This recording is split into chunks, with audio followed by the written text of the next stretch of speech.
Hello guys, இப்போ இந்த வீடியோவில் நம்ம ஜாவாஸ்கிரிப்டை HTML கூட கம்பைன் பண்ணி யூஸ் பண்ணுவோம். ஓகேங்களா? ஸோ அதை தான் படிக்க போகிறோம். ஸோ இதுக்கு மேலே வந்து நம்ம டாம் அப்படின்ற ஒரு விஷயம் படிக்க போகிறோம் ஜாவாஸ்கிரிப்டில். ஓகேங்களா? டாம் அப்படின்னா டாக்குமெண்ட் ஆப்ஜெக்ட் மாடல் அப்படின்னு சொல்லுவாங்க. ஸோ அதை தான் படிக்க போகிறோம். எதுக்காக அது அப்படின்னா அதை வச்சு நம்மளால் HTML இருக்கிற ஒரு கண்டென்ட்டை நம்மளால் மாடிஃபை பண்ண முடியும். ஓகேங்களா?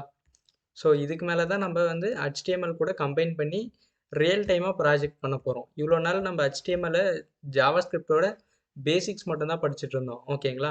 ஸோ இதுக்கு மேலே தான் கம்பைன் பண்ணி ஒரு ப்ராஜெக்ட் மாதிரி பண்ணுவோம். ஓகேங்களா? So first of all DOM அப்படின்னா என்ன அப்படின்னா டாக்குமெண்ட் ஆப்ஜெக்ட் மாடல் அப்படின்னு சொல்லுவாங்க. ஓகேங்களா? ஸோ டாம் அப்படின்னா டாக்குமெண்ட் ஆப்ஜெக்ட் மாடல். ஓகேங்களா? Document object model. ஓகேங்களா? ஸோ இதுக்கு என்ன அர்த்தம் அப்படின்னா இந்த HTML ஃபைல் இருக்கு இல்லையா? ஸோ இந்த ஒரு என்டையர் ஃபைலை தான் டாக்குமெண்ட் அப்படின்னு சொல்லுவாங்க. ஸோ அதை தான் டாம் அப்படின்னு சொல்கிறாங்க. ஸோ இந்த என்டையர் ஃபைலில் இருக்கிற ஒவ்வொரு டேக்ஸையும் நம்மளால ஜாவாஸ்கிரிப்ட் வச்சு கண்ட்ரோல் பண்ண முடியும். ஓகேங்களா?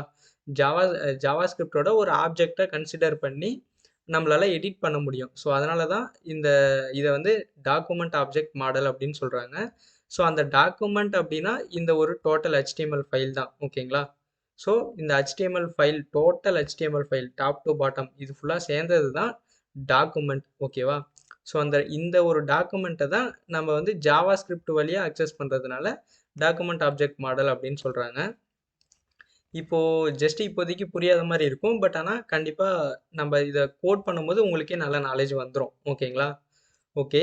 நெக்ஸ்ட் வீடியோவிலேருந்து இந்த டாம் அப்படின்ற இதை யூஸ் பண்ணி இந்த ஒரு டாக்குமெண்ட் இந்த டாக்குமெண்ட்டில் இருக்கிற எலமெண்ட்ஸ் புதுசாக ஒரு டேக் எப்படி கிரியேட் பண்ணலாம், இல்லை இருக்கிற டேக்கை எப்படி செலக்ட் பண்ணலாம், செலக்ட் பண்ணி அந்த டேக்கில் இருக்கிற கண்டென்ட்லாம் எப்படி எடிட் பண்ணலாம் அப்படின்றதெல்லாம் நெக்ஸ்ட் வீடியோவில் பார்க்கலாம். ஸோ நல்லா இப்போதைக்கு புரிஞ்சுக்க வேண்டியது என்ன அப்படின்னா டாக்குமெண்ட் அப்படின்னா இந்த HTML தான், என்டையர் டாக்குமெண்ட் தான். அதை மட்டும் நல்லா புரிஞ்சுக்கோங்க.